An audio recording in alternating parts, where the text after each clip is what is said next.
people of the internet, Multiplier here, and today I'm going to give you some tips on how to write good melodies for your tracks. So I thought I'd give you kind of an example by using the track I started last night. I got the basic kind of musical ideas down. Obviously it's just an idea right now, but all the kind of the musical shit, all the main musical elements are in there. So yeah, here's what I came up with last night.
Sweet, pretty rad, right?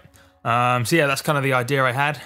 In terms of melody, it's quite a broad term, but in this particular video, I'll generally be talking about kind of like those single note, kind of like main memorable kind of music lines that kind of sit on top of everything else. So in this particular track, the main melody would be this thing.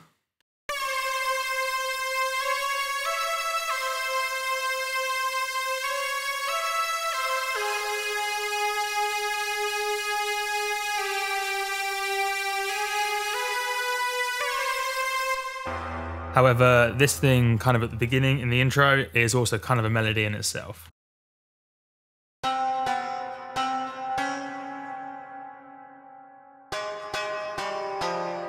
That kind of thing. So you get the idea. It's the kind of it's the memorable thing. It's the thing that kind of sits on top of all the background stuff, and it's the kind of the main musical focus. So as far as getting your melodies good, I'd say I have probably two main tips. First of all, you've got to make sure your melody is in the right key as everything else. Similarly, everything else has got to be in the same key as well. Sometimes I get sent tracks, and although I don't understand how keys work, I can tell by my ear that it just sounds like it's all over the place. And in terms of making sure everything sits in the right key, there's a few different ways of doing it. In my particular case, I don't understand what notes are in what key. I don't know what's what. However, I have an Ableton push, so you can literally just select the key you want and then bash any note on the grid, and I know it's going to be in key, which makes life really, really good. So I know, for example, that I'm in Hungarian minor F, which gives you that cool kind of ethnic kind of vibe, and it's a non-standard sort of key, which is good shit. If you don't have a push, you can either say look up what notes are in a particular key and then potentially fold the kind of the piano roll in Ableton to a particular key, or there's various kind of MIDI plugins or MIDI effects that put everything in the same key for you, or you could just kind of use your ear, or say pick a few notes on the keyboard and only use those few notes. So, but the key thing is you've got to be, you can't be using kind of like all the notes on the keyboard, for example, otherwise it's not going to sound good at all. So definitely kind of learn your keys, figure out the best workflow for you in terms of getting everything in key. But yeah, that's point number one.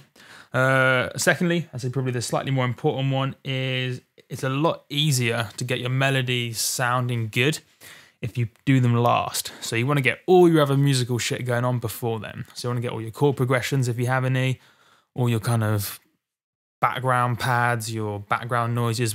In this particular case, all these other kind of layers that kind of add up to the background. Get them sounding good by themselves. If they sound good by themselves, then the melody is only going to take it to the next level. What you don't want to do is have a really simple, really boring kind of chord progression or background synths, and then trying to like force a good sound by having this crazy good melody. If you get the background good, the melody will just naturally come over the top and be amazing. So you notice how on any kind of big track that's got a really big melody, almost certainly the bit before the melody comes in, the kind of the background shit, that still sounds amazing and kind of emotional and atmospheric or whatever else it is kind of by itself. And the melody just sits nice and easily over the top. So yeah, get all your other shit going first, and then know what notes you can use for the melody and just kind of jam away and come up with something cool. And it should work out pretty well. It's the way that Pendulum, or I should say Pendulum, way that Rob Swire from Pendulum made all those amazing melodies for Pendulum. He got everything else banging perfectly so that the track was basically done, but then it was so good that the melody just kind of falls over the top, and then even though it's sometimes quite a simple melody, it just sits perfectly and takes things to the next level. So yeah, that'd be the main 2 tips. Get everything in key, and then do your melody kind of after everything else. Once everything else is sounding good, that's kind of the key thing, which is cool shit. But yeah, they're the main 2 points in terms of getting your melody sounding good. I'd say a few little bonus tips would be in terms of getting all that background stuff sounding good as well.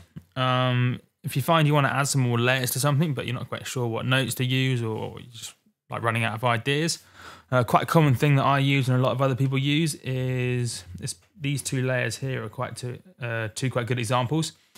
Take, say, the MIDI information from kind of one line and then kind of make it twice as fast or twice as slow. So you see in this particular case, this channel, if you make the MIDI information twice as fast, you get this guy down here. And then maybe pitch it up an octave, pitch it down an octave, keep it in the same instrument, maybe mix up the instrument, but do whatever. And that's kind of like a nice way of keeping everything in key, adding a bit of different rhythm, a bit of different interest to it, nice and easily. Because it can be hard. It can be hard otherwise. So it's like a tried and tested way to do it. I know a Fortet is one of his kind of like go-to techniques. He basically just makes everything twice as long, twice as short, pitches it up an octave, pitches it down an octave, maybe swaps out the instrument, and there you go. You have all your different layers sorted. And yeah, it's good shit. Yeah, it's pretty much it for the video. Nice and concise. Got the 2 relevant points in, keeping shit in key, doing your melody kind of last after everything else sounds good. And yeah, you should be good to make good songs, because that's important. That's by far the most common thing. My most common criticism when someone sends me a track is it's just not that good musically. It sounds like if it's like an electro track, it will sound like an electro track, but there's no musical idea in there to get me excited. So make sure you start with that shit, and make sure before you turn it into a raging track or a whatever track you're doing, make sure there's a cool musical idea in there. Good stuff. Been Multiplier. It's been a track. Been a tutorial. It's been emotional. It's been magnificent. It's also been 8 minutes, 17, 18, 19-ish seconds, 20, 21 seconds even. Boom, sorted, done, stop record.